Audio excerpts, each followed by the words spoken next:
All classes, level 60, classic hardcore mode. That's the goal of this series as I cheat death again and again. Every character will be randomly selected, so let's pick our first.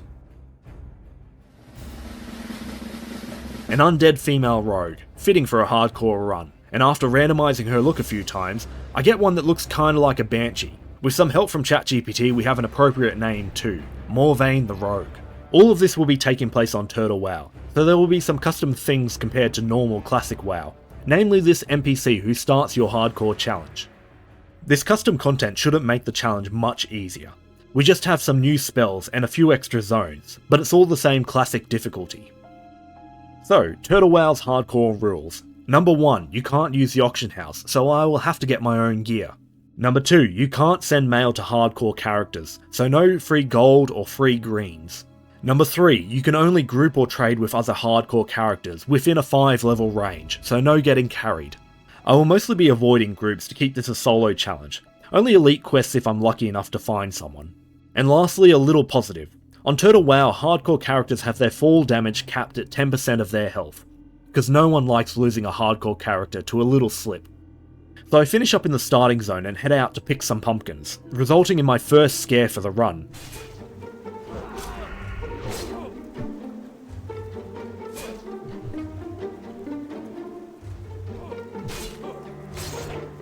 Note to self, many enemy bad. This is my first time playing a rogue too, so I don't have a full grasp on what the class can handle yet.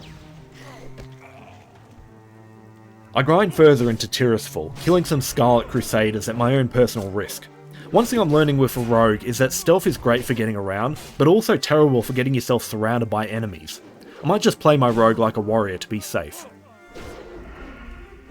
I've always been a completionist with WoW. For this series I should follow a leveling guide to make it as quick as possible, but I prefer the slow grind, doing every quest to complete a zone. If anything, it's safer to be a little over-leveled. Out on the road I see another hardcore player. On this server, hardcore and normal players are together. Hardcore characters are marked by the Still Alive title. Hello, priest. One thing I love about the TurtleWoW community is how non-hardcore players will try to help hardcore ones. Since we can't group, it's at no benefit to him.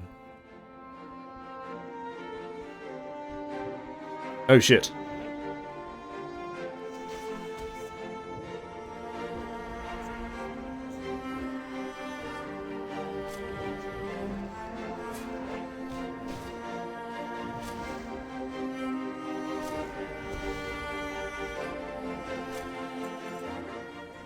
I think I'd be dead if he wasn't here. But with goodbyes said, I head off to finish the Scarlet questline out on the cliffs behind Scarlet Monastery. There's a gravestone here. On this server, when a hardcore character dies, they leave a gravestone at the spot for a short time. It helps tell you what areas you're likely to die in. This area is packed densely, so it's hard to pull just one.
Pulling the Force mob got my heart pumping, but I pulled through. Now, as much as I would like to wait for my health pot cooldown, I've been clearing pretty slowly out here, so I'm worried about respawns. We're at full health anyway, so I think I can take him.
Well, damn.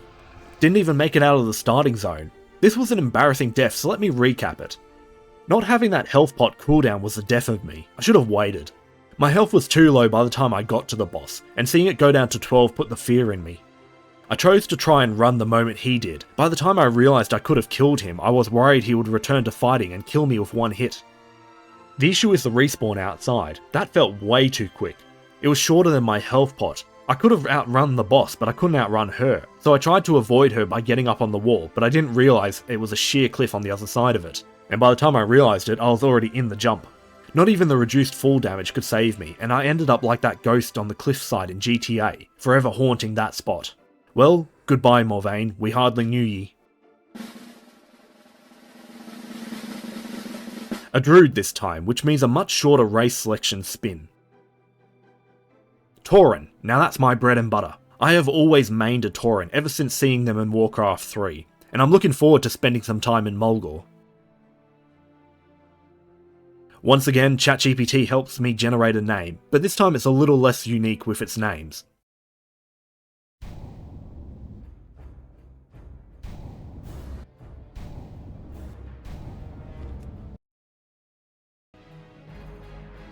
Finally, Cedarhoof goes through, and we have our next challenger. After a few levels I get Moonfire, my saviour. I hate playing spellcasters, and am dreading the future mage run. Once out of the starting zone I head for Thunderbluff, avoiding swoops and wolves on the road. To make these first 10 bearless levels a little easier, I'm going to do the other starting zones to pick up some free levels. TurtleWoW brought back the Zeppelin from Thunderbluff to Orgrimmar from later expansions to make this doable. I would never risk a run through the Barrens as a level 6 hardcore.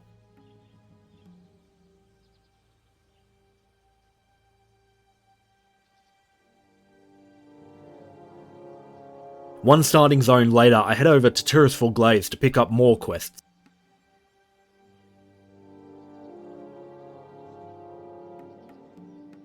And then one quick helicopter trip to the new Goblin starting zone.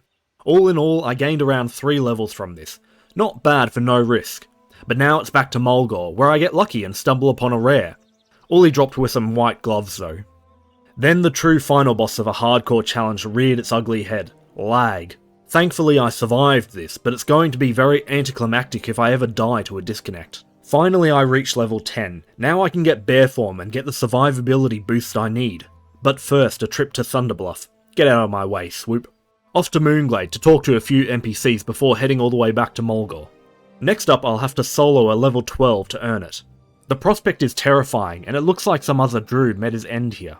But then I remembered something amazing about druids. They can heal. If only my rogue had that ability. With a health pot on top of it, he's not too hard. The WoW head page also reminded me I have roots to keep him at bay too. But with that, I'm done. I now have my bear form. With my form, I get a little overconfident and try it out on some Venture Co.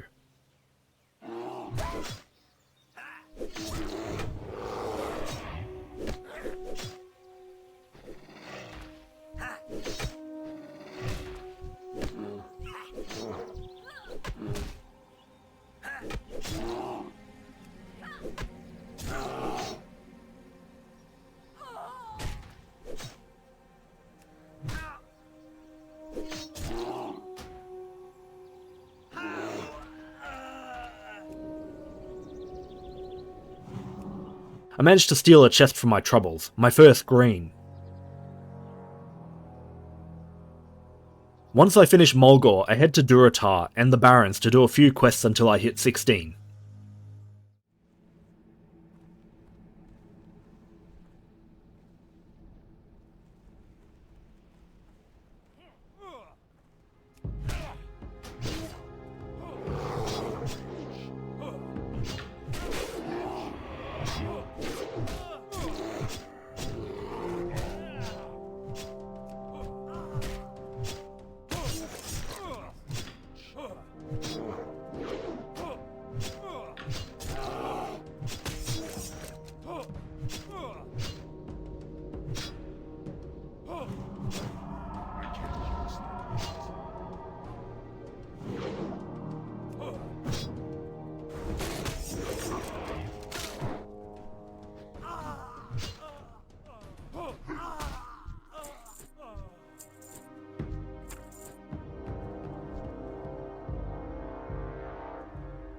After that, it's off on another trip to Moonglade to get my aquatic form.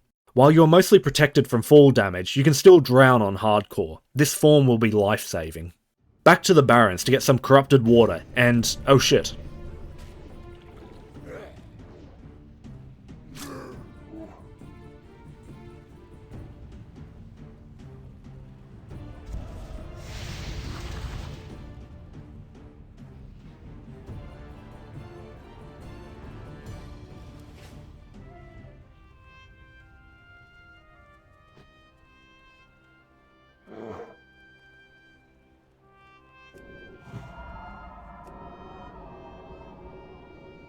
Thankfully they gave up there, otherwise this would be another fall damage death with how low my health was.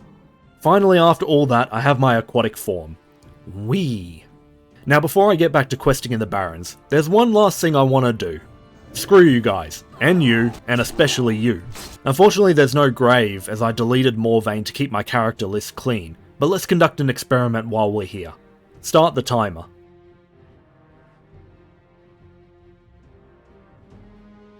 Yeah, it wasn't just me losing track in the chaos, that respawn is way too fast.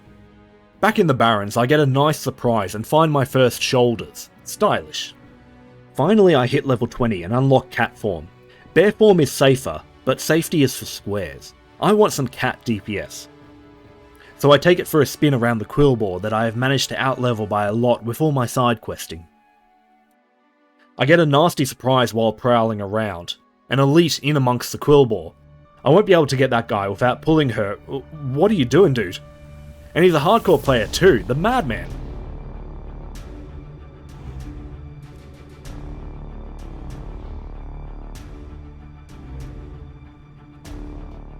Thankfully he managed to get away, but he might need to buy some new pants after this. Although soon I'd have to visit the same pants store as him as I go 2 for 2 with bad experiences at the Boulder Lode mine.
I take everything back I said. Bear form, let's never fight again.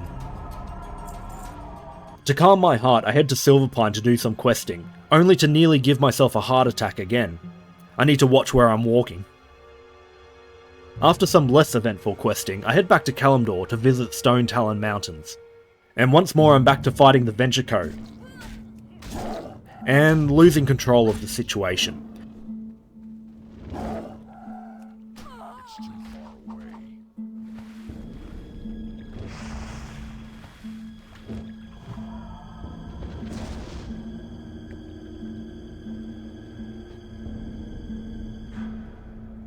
Call me a coward, but I'm an alive coward. A trip to the summit proves that sometimes you can be a little too altruistic for your own good.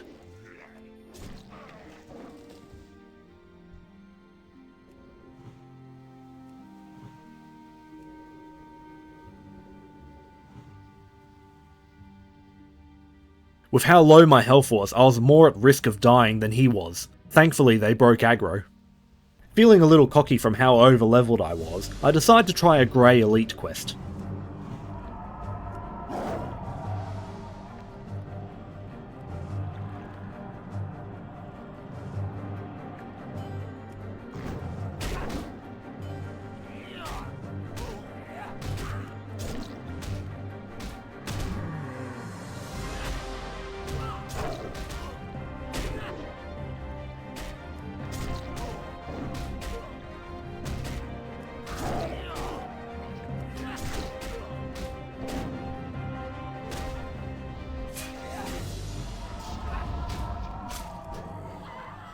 Well, I learnt my lesson. No more elite quests. I seem to be stuck inside my own grave too. Let's review the series of mistakes. Firstly, I started this with my mana way too low. I didn't realise you couldn't summon him in cat form, so I wasted some mana swapping in and out. Secondly, I should have attempted this in bear form. The DPS of cat form led me away from my better judgment. Thirdly, this is just a tough elite. He has a whole range of stun spells that really disrupt your plans.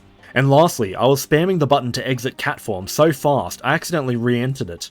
I may have survived it without that extra global cooldown. But regardless, that's another death. And next time, another hardcore challenger.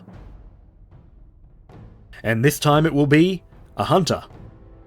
Thank you for watching. I hope you'll come back for more parts in this series. If you want to support me, download my game, Pocket Turtles, from the Google Play Store and coming soon to the Apple Store. See you next time.